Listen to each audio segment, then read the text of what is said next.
Hello everybody and welcome back to my YouTube channel. আমাকে খুব তাড়াতাড়ি এই ভিডিওটা বানাতে হচ্ছে, তো লেটস টকিং টু দ্য 21শে সেপ্টেম্বর 2024 ব্যাঙ্গালোরের বিহালি কাবালামের একটি অ্যাপার্টমেন্ট থেকে খুবই নোংরা দুর্গন্ধ বেরোয়। প্রথম ওখানকার লোকেরা দুর্গন্ধটাকে সহ করে, কিন্তু দুর্গন্ধ যখন খুবই অসহনীয় হয়ে ওঠে তখন তারা ওখানে যায়, অর্থাৎ ওই অ্যাপার্টমেন্টের সামনে যায় এবং অ্যাপার্টমেন্টের বাইরে থেকে তালা মারা ছিল। তো তাই তারা ওই অ্যাপার্টমেন্টের ল্যান্ডলর্ডকে কল করে। তো ল্যান্ডলর্ড যখন ওখানে আসে তখন সেও দেখে বাইরে থেকে তালা মারা, তো সে ওই বাড়িটি যাকে রেন্টে থাকতে দিয়েছিল তাকে কল করে, অর্থাৎ মহালক্ষ্মী।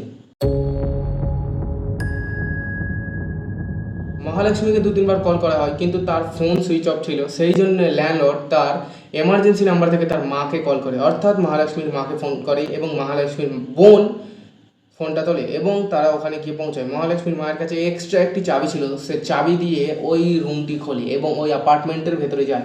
অ্যাপার্টমেন্টের ভেতরে তারা দেখে কোনো জায়গায় এমন কোনো দ্রব্য পড়েছিল না যেটা থেকে এতটা দুর্গন্ধ বের হয়, এবং পুরো ঘর ভর্তি মাছি ভনভন করছিল। তো সেই কারণে তাদের সন্দেহ হচ্ছিল যে এত মাছি কেন এই ঘরের মধ্যে। আর তারা বাথরুম সবই চেক করে যে এমন কোনো দ্রব্য ছিল না যে এতটা মারাত্মক গন্ধ বেরোয়। আর সবাই ওই রুমের ভেতরে রুমাল চাপা দিয়ে দিয়েছিল, এতটা দুর্গন্ধ। আর বেশিরভাগ মাছি সব জড়ো হয়েছিল একটি ফ্রিজকে ঘিরে, এবং তারা যখন ওই ফ্রিজটাকে খোলে তখন তারা ওই ফ্রিজের ভেতরে এমন কিছু দেখে যেটা দেখে তাদের লোম খাড়া হয়ে যায়।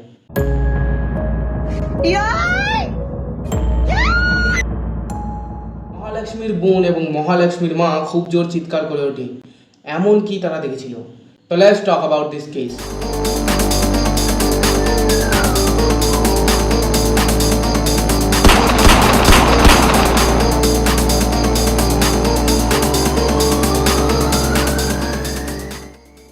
তারা ফ্রিজের মধ্যে দেখেছিল ফিমেল বডি পার্টস এবং মহালক্ষ্মীর মুন্ডু মহালক্ষ্মীর হেড ওখানে রাখা ছিল।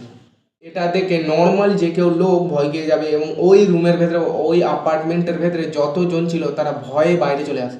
তারা ওখানকার পুলিশকে কল করে এবং পুলিশ ওখানে ফরেন্সিক টিম নিয়ে আসে, এবং ফরেন্সিক টিম এমন একটা লিকুইড হয়, আমি ঠিক জানি না, কিন্তু তোমরা যারা মেডিকেল নিয়ে পড়ছো তোমরা আমাকে ওই লিকুইডটার নাম কমেন্টে বলবে। যে এমন একটি লিকুইড হয় যেটা রক্তের, ভাবো আমি এখানে কোনো রক্ত ফেলেছি আর আমি যদি রক্তটা মুছে দিই, তার ওপরে যদি ওই লিকুইডটা দেওয়া হয় তো লিকুইডটা বুঝিয়ে দেয় যে এখানে আগে রক্ত ছিল। তো এইরকম একটি লিকুইড যখন তার ফ্লোরের ওপরে, অর্থাৎ অ্যাপার্টমেন্টের ফ্লোরের ওপরে দেওয়া হয়, তখন দেখা যায় যে পুরো অ্যাপার্টমেন্টেই রক্ত, অর্থাৎ পুরো অ্যাপার্টমেন্টের ফ্লোরেই রক্ত মাখামাখি হয়েছিল। কিন্তু যে এই ক্রাইমটা করেছে সে খুবই চালাক, সে খুবই ভালো করে ক্লিন করে তারপরে ওখান থেকে বেরিয়েছিল। অনেক নিউজ চ্যানেল এটা ছড়িয়েছিল যে তার পুরো ঘরের মধ্যে, অর্থাৎ পুরো অ্যাপার্টমেন্টের মধ্যে এদিক ওদিক বডি পার্ট ছিটিয়ে ছিল। এরম কিছু নয়, তার পুরো রুম ক্লিন ছিল, যত বডি পার্টস ছিল সব ফ্রিজের মধ্যে ছিল, এবং ফ্রিজকে প্যাক এবং সিল করে ফরেন্সিক টিম তাকে নিয়ে চলে যায় তাদের ল্যাবে, এবং তারা ইনভেস্টিগেশন চালু করে। আর পুলিশ এদিকে তার ইনভেস্টিগেশন চালু করে। পুলিশ ইনভেস্টিগেশন চালু করার আগে পুলিশকে মহালক্ষ্মীর ব্যাপারে সব কিছু জানা দরকার ছিল।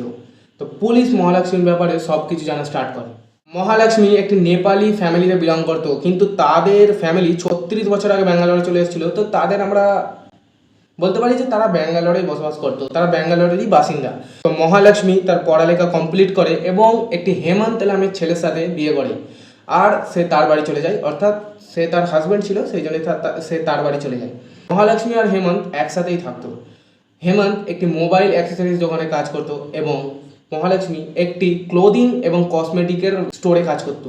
তাদের মধ্যে ঝগড়া ঝামেলা হতে থাকে, কারণ মহালক্ষ্মীর হাজব্যান্ড অর্থাৎ হেমন্ত জানতে পেরে গিয়েছিল যে মহালক্ষ্মী একটি ছেলের সাথে অ্যাফেয়ার করতো যার নাম আশরাফ, এবং তাদের মধ্যে ঝগড়াঝাটি এতটাই বেড়ে গিয়েছিল যে তারা অক্টোবর 2023-এ ভাবে যে তারা ডিভোর্স নেবে। তারপর মহালক্ষ্মী তার মায়ের কাছে চলে যায় এবং ওখানে থাকতে থাকে। তাদের একটি 4 বছরের মেয়ে ছিল আর সে হেমন্তের কাছেই থাকতো। তো সেই কারণেই মাসে একবার কি দুবার, সপ্তাহে একবার কি দুবার মহালক্ষ্মী তার মেয়েকে দেখতে যেত। কিন্তু প্রথমেই সে দেখতে যেত, তারপর থেকে সে যাওয়াও বন্ধ করে দেয়। মানে সে হেমন্তের সাথে পুরো রিশতা, পুরো সম্পর্কটাই কাট অফ করে দিয়েছিল। পুলিশ হেমন্তকে ধরে জিজ্ঞাসাবাদ করে এবং হেমন্ত সরাসরি বলে দেয় যে আমার সাথে আর মহালক্ষ্মীর সাথে যে সম্পর্কটা ছিল সেটা অনেক আগেই কাট অফ হয়ে গিয়েছে। এবং হেমন্ত পুলিশকে আশরাফের কথা বলে এবার আশরাফের কথাটা শুনে অনেক নিউজ মিডিয়া এটাকে সেই আফতাব কেসের সাথে জড়িয়ে দিয়েছিল, ফ্রিজওয়ালা কেস, যেটা অনেকদিন আগে হয়েছিল, হিন্দু মেয়ে মুসলিম ছেলে। তারপর আশরাফকে ধরা হলো। আশরাফ উত্তরাখণ্ডে থাকতো, কিন্তু আশরাফও সোজাসুজি বললো যে তার সাথে আর মহালক্ষ্মীর সাথে অনেক দিন আগেই ব্রেকআপ হয়ে গেছিল। তো পুলিশ দুজনকেই ছেড়ে দেয়, অর্থাৎ হেমন্তকেও ছেড়ে দেয় এবং আশরাফকেও ছেড়ে দেয়।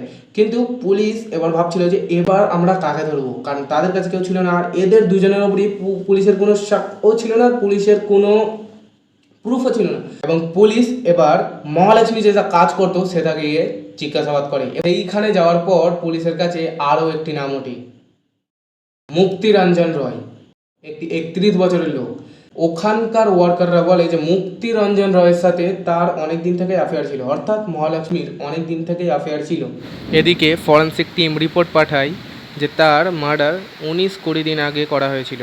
তার বডি 59 পার্টে বিভক্ত ছিল, অর্থাৎ তার পুরো বডি 59 পার্টসে কাটা ছিল। এবার যখন মুক্তিরঞ্জন রয়ের ব্যাপারে পুলিশ ইনভেস্টিগেশন করে, তখন তারা জানতে পারে মুক্তিরঞ্জন রয়ের একটি ভাই ছিল যার নাম স্মৃতি। তো স্মৃতি রঞ্জন রয়ের কাছে যখন পুলিশ যায়, তো পুলিশকে সে সব বলে। স্মৃতি রয় এক্স্যাক্টলি কী হয়েছিল সেটা তো বলে না, কিন্তু সে বলে তার দাদা তাকে এরকম বলেছিল যে তুমি, অর্থাৎ তুই এখান থেকে চলে যা, বা তুই এখান থেকে কোথায় দূরে চলে যা। কিন্তু স্মৃতি যায়নি এবং সে বলেছিল আমি একটি ক্রাইম করে ফেলেছি। তো এটা সে কনফেস করে দিয়েছিল তার ভাইয়ের কাছে। এটা জানার পর তার ভাইও অবাক হয়ে গেছিল যে মুক্তি এরকম কাজ কি করে করে। তারপর পুলিশ স্মৃতির কাছ থেকে মুক্তির নাম্বার নেয়, ওই নাম্বারে কল করে, কিন্তু কলে বলে এই নাম্বারের কোনো অস্তিত্ব নেই। তো তারা কল রেকর্ড চেক করে, অর্থাৎ পুলিশ কল ট্রেস করে, এবং কল ট্রেস করে জানা যায় যে তার লাস্ট লোকেশন ছিল ওয়েস্ট বেঙ্গল। আর হ্যাঁ, এই কল ট্রেস করে স্মৃতির নাম্বার এবং লোকেশন পুলিশ জেনেছিল। এবার পুলিশ স্মৃতির কাছ থেকে জানতে পেরে যায় যে তাদের বাড়ি হচ্ছে আসলে উড়িষ্যায়।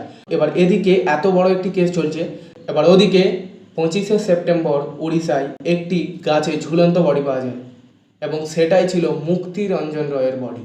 পুলিশ জানার পরে খুবই অবাক হয় এবং তারা ভাবতে পারে না যে আসলে কি হয়েছিল। কিন্তু মুক্তি যাওয়ার আগে একটি সুসাইড নোট লিখে গিয়েছিল, এবং সুসাইড নোটেই সে তার সব ক্রাইম কনফেস করেছিল। সে বলেছিল মহালক্ষ্মীর সাথে তার অ্যাফেয়ার অনেক দিনের ছিল, এবং মহালক্ষ্মী তাকে বারবার পয়সার কথা বলতো, অর্থাৎ সে বারবার তার থেকে পয়সা চাইতো এবং বারবার বিয়ে করার কথা বলতো। এবং লাস্ট 3rd সেপ্টেম্বরও সে যখন তার বাড়ি গিয়েছিল তাকে বিয়ের জন্য খুবই ফোর্স করে। আর মহালক্ষ্মী খুবই শর্ট টেম্পার টাইপের মেয়ে ছিল, সে হেমন্তের গায়েও আগে যখন ঝগড়া হতো তখন হেমন্তের গায়েও হাত তুলতো, এবং মুক্তির গায়েও মহালক্ষ্মী খুব হাত তুলতো। আর এইটাই মুক্তি একদম পছন্দ করতো না, এবং সেদিন মুক্তি তার পাশে পড়ে থাকা কিছু একটি ভারী জিনিস দিয়ে তার মাথায় মারে। আর ভারী জিনিস দিয়ে মাথায় মারার ফলে মহালক্ষ্মী ওখানেই পড়ে যায়। এবার মুক্তি খুবই ঘাবড়ে যায় এবং সে বসে বসে এটাই ভাবে যে আমি এইমাত্র একটি মেয়েকে, একটি মহিলাকে মেরে ফেলেছি। এবং সে সারা রাত ওই বডির পাশে বসে বসে ভাবে যে সে এখন কি করবে। ফাইনালি 4 সেপ্টেম্বর 11টার সময় সে ছুরি কিনতে যায় একটি পাশের দোকানে, এবং সেখান থেকে ছুরি কিনে সে তার বডিকে পিস পিস করে ফ্রিজের মধ্যে পুরে দেয়, এবং পুরো অ্যাপার্টমেন্টটাকে ক্লিন করে বাইরে দিয়ে তালা মেরে আবার চলে যায়। আর এটা ক্যাপচার হয়েছিল ওখানকার লোকাল সিসিটিভি ফুটেজে। আর এটা দেখেই পুলিশ জেনেছিল যে এটাই আসলে মুক্তিরঞ্জন রয়। এবার আমি তোমাদের বলি, এটা এমন একটি কেস যেই কেসে কোনো কোর্টের ট্রায়াল হয়নি, কোনো কোর্ট এতে ইনভলভই হয়নি, কারণ যে ক্রাইম করেছিল সে নিজেই সুসাইড করে নিয়েছে এবং সে নিজেই ক্রাইমটা সাবমিট করেছে। আমি থিঙ্ক এটা বলতে পারি যে এটা মুক্তির একটি ভুল ছিল। মুক্তি ইচ্ছাকৃতভাবে এটা করতে চায়নি থিঙ্ক, কারণ যদি মুক্তি এটা ইচ্ছাকৃতভাবে করতো তাহলে মুক্তি প্রাউডলি ঘুরতো, প্রাউডলি নিজেকে বাঁচার জন্য করতো। কিন্তু মুক্তির ভাই স্মৃতির কাছ থেকে আমরা জানতে পারি যে তার ভাই খুবই নিজেকে ঘৃণা করতে লেগেছিল এই ক্রাইমটির পর থেকেই। এটার সাথে মহালক্ষ্মী ব্যাঙ্গালোর কেস এখানেই এন্ড হচ্ছে।